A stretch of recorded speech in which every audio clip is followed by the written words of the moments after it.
자녀가 그릇된 행동을 하는 이유가 무엇일까요? 우리가 이제 그 사회기에서는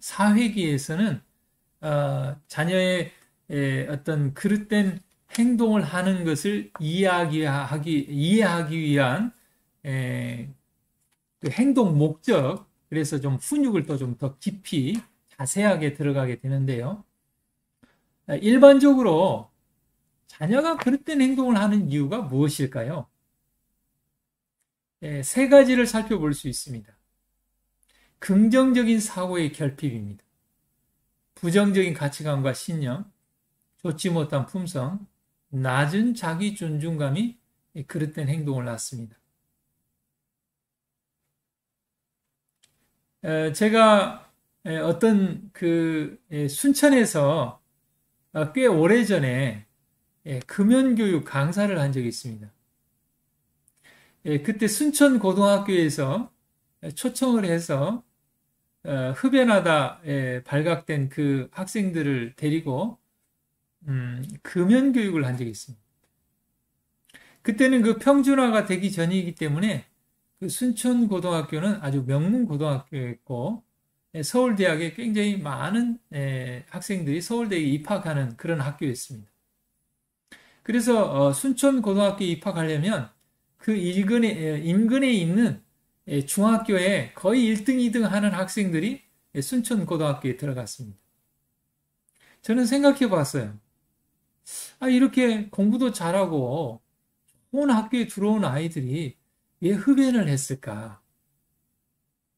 그런데 여러분, 제가 가만히 생각해 보니까요. 중학교에 1등, 2등을 했었는데 고등학교 들어가 보니까 어때요? 다 공부를 잘하는 아이들 중에 또 순위가 매겨지는 것입니다. 그래서 중학교에서는 1등을 했는데 고등학교 들어가서는 꼴등을 하는 것입니다. 끝에서 맴도는 것입니다. 낮은 자기 존중감. 그래서 그 낮은 자기 존중감을 대체하기 위해서, 해결하기 위해서 담배라는 대체 그 기호를 사용하게 되는 것입니다. 그런데 부모와 교사와 어른들은 담배 피는 것만 생각하지 왜 그 아이가 담배를 피게 됐는가? 담배 피는 것을 통해서 그가 그 학생들이 해결하고 싶어하는 것이 무엇이었는지 근본적인 문제를 고려하지 않는 경우가 많이 있습니다. 담배를 피지 말라고 해서 될 문제가 아닙니다. 그들이 낮은 자기 존중감을 가진 그것을 해결해 줄 때 그들은 자연스럽게 담배를 끊게 될 것입니다. 두 번째는요, 용기의 결핍입니다. 낙심되면 사람이 삶을 포기하고 그릇된 행동을 합니다. 그래서 어떤 사람은 어떻습니까? 자포자기하고 삶을 포기하고 어떻게 합니까? 묻지마 범죄를 하기도 하고 차를 몰고 가서 다른 사람을 해치기도 하고 용기의 결핍과 낙심은 그릇된 행동을 낳습니다. 세 번째는 지식의 결핍. 잘 몰라서 그런 것입니다. 상황이 요구하는 것을 알지 못해서 그릇된 행동을 낳게 됩니다. 그런데 대부분의 우리의 자녀들은 잘 몰라서 그런 경우들이 많이 있습니다. 그래서 훈육이 필요합니다. 교육이 필요하다는 것이죠. 훈련이 필요한 것입니다. 우리가 다시 이과에서 배웠던 문제 해결의 모형, 누가 문제를 소유하는가?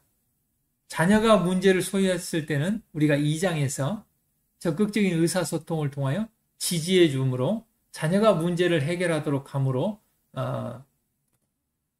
협동심을 길러준다고 했습니다.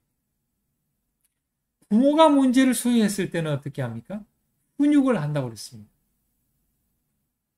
그리고 훈육을 하거나 다른 방법을 통해서 직접 개입하게 됩니다. 자, 그런데 여러분, 훈육에 있어서 가장 중요한 기초가 되는 것이 네 가지가 있습니다. 우리가 1장을 공부하면서 1회기 때에 부모 역할을 하는 데 있어서 중요한 두 가지 기둥이 있다고 그랬죠. 그것은 무엇이었습니까? 자녀가 참여하게 하고 존중, 상호 존중, 이 기둥이 있어야 훈육에 효과가 있다고 그랬습니다. 그래서 상호 존중, 그 다음에 참여, 두 가지가 여기 더 첨가가 됐는데 아까 말씀드린 것처럼 논리상, 그릇된 행동과 연관이 있는 결과를 부여해야 된다는 것이죠. 처벌하지 말고 훈육을 해야 된다는 것입니다. 늦잠을 잔 것과 관련이 없는 용돈을 줄이는 것이 아니라 일찍 자게 하는 그런 훈육이 필요하다는 것이죠. 그 다음에 네 번째는 절제된 힘입니다. 절제된 힘이라는 것이 무엇이냐면요. 우리가 벼룩 한 마리를 잡기 위해서 그 초가집을 불태웠다는 표현을 쓰죠. 작은 문제를 가지고 큰 어떤 훈육을 하는 것, 그것을 이야기합니다. 그건 잘못된 것입니다. 힘을요, 훈육의 힘을 작게 시작해서 점점 크게 세게 하라는 것입니다. 별거 아닌 자그마한 그릇된 행동에 아주 큰 힘을 사용하지 말고 그냥 작은 것을 사용해서도 해결될 수 있다는 것이죠. 그래서 훈육의 세 가지 방법이 있는데 정중한 요청, 나전달법, 단호하게 지시하기입니다. 그것이 안 됐을 때는 다음에 우리가 같이 살펴볼 논리적인 결과 부여하기입니다.